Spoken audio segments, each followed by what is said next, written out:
Hi guys, இந்த ரெசிபியை lunch பாக்ஸ்க்கு back பண்ணி கொடுத்தீங்கன்னா கண்டிப்பாக டப்பா காலியாக தான் வரும். இந்த ரெசிபியை ரிப்பீட் பண்ண சொல்லி கண்டிப்பாக எல்லோரும் கேட்பாங்க வீட்டில் இருக்கவங்க. வாங்க எப்படி செய்யலான்னு பார்த்துடலாம்.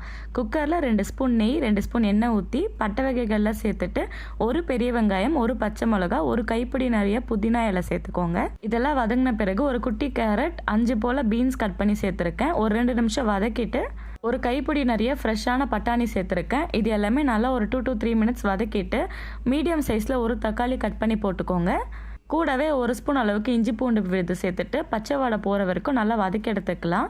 இப்போ ஸ்பைசஸ்லாம் சேர்த்துக்கலாம். 1 spoon red chilli powder, coriander powder, garam masala நல்லா வதங்கின பிறகு 1 கப் அரிசி எடுத்திருக்கேன். அதுக்கு 1.25 கப் அளவுக்கு தேங்காய் பால் சேர்த்துக்கோங்க. டிஷ்ஷுக்கு தேவையான அளவுக்கு உப்பு சேர்த்துட்டு கொதி வந்த பிறகு உப்பு காரெல்லாம் செக் பண்ணிட்டு 1 கப் அளவுக்கு பாஸ்மதி அரிசியை 20 மினிட்ஸ் சோக் பண்ணியிருந்தேன். அதை சேர்த்துட்டு மீடியம் ஃப்ளேம்ல 2 விசில் விட்டு எடுத்தீங்கன்னா மணக்க மணக்க தேங்காய் பால் சாதம் ரெடி.